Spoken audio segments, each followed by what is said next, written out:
On this video, I'm going to review a document that's actually located on the bottom of this web page as a PDF file that you can download.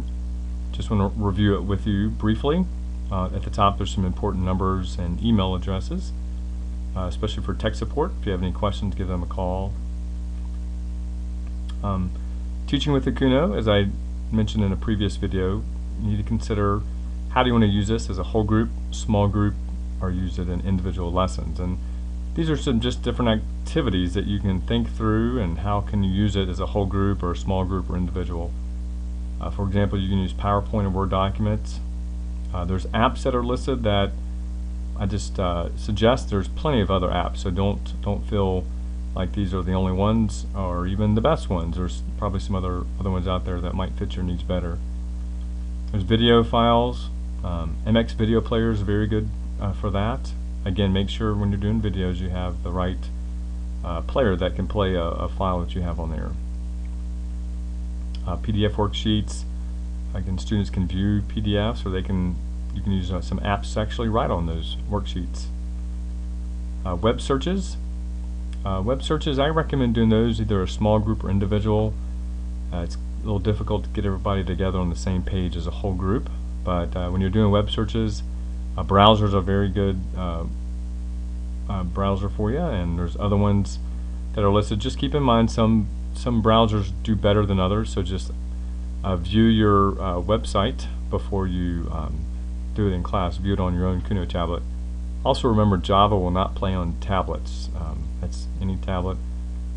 And some websites view as a mobile site, so just be aware that occurs. So there is a browser, I think the name of it is Opera, that will allow you to view a mobile site as a regular PC site. Getting lots of ebooks, textbooks out there you can read. You can tie into your local library with Overdrive. Maps and images, again, great way to send out maps, images, pictures, anything like that. Just push it out to students. You can use a Kuno tablet for taking notes. Train them to take notes during lectures, or just using it as they write down ideas from their groups or individual. You can use a whiteboard app as well, which allows you to, much similar to a dry erase marker board that students write on the board and show the teachers their answer. You can do that as well with the Kuno. Thoughts and suggestions when starting out: keep it simple. You can teach the same way you've always taught, just deliver the content on the Kuno. You need to make sure you set your expectations about the Kuno usage in class. Be very clear what they can and cannot do. Number 4 is important. You need to preview your lessons on your Kuno tablet to see what the students will be seeing. This is especially good at the beginning when you're starting out. And then remember things like PowerPoints. When you make them on your computer, all the transitions and animations may not appear on the tablet, so be aware of that. Videos are going to vary in how they're saved. Just make sure either have it in the most common files or find an app that plays that particular type of video. As I mentioned before, websites, just make sure that what they're seeing on their tablet is what you're wanting them to go to, and the look on the tablet might be a little different, so it's always good to view that before. When you're teaching in large group settings, you don't have to stop and answer minor questions about maybe something happened on a Kuno or something like that. Just have them follow along, address minor questions at the end of the lesson. When students are selecting which app to use, remind them always pick just once. When teaching to the whole class, try to teach behind the students. It's always good so you can kind of get a feel for what the students are looking at. You need to learn how to save files on the Kuno tablet, and I'll probably do a video on this, but there is a My Files section, and different apps are going to save files differently. So you just need to be aware of, when you start working with apps, how do you save the file, where does it go, and how can I retrieve it when I need it.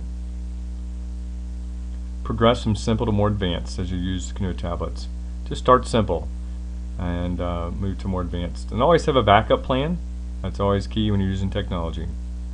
There's some troubleshooting tips.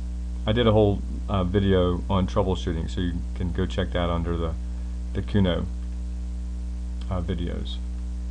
Just some quick ideas on using the curriculum off, taking notes from class lectures, viewing PowerPoints or create their own Word or PowerPoints, annotate on PDFs that you send out, or it could be your smart notebook lesson or other interactive whiteboard lessons.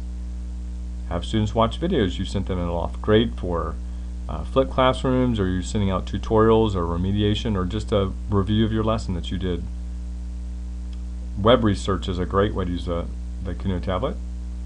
Use Google Earth to find locations on the globe. Solve math problems and draw pictures using one of the whiteboard apps. Students can create flashcards. Solve math problems on a scientific or graphing calculator. Read books together, ebooks, magazines, novels, other reading materials from the web, or things that you've purchased. Record lectures, or they can record their own voice or instrument to play back. You can control your computer from anywhere in the room with a remote desktop control app like TeamViewer or some other ones that are out there. You can use your Kuno to control your computer if you're doing presentations. Use it to help students organize or plan. Use Google Calendar or other organizational apps. Ask questions to students and get feedback, much like a clicker. And 15, you can send tests, quizzes, projects, homework to students. You can ask them to send back to you documents, PowerPoints, Words, PDF files they've written on, things that they've created, so they can send that back to you. So again, this is a brief review of a worksheet. This is available at the bottom of the page for your download. And please email me if you have any questions or other ideas I can add to this. Thank you.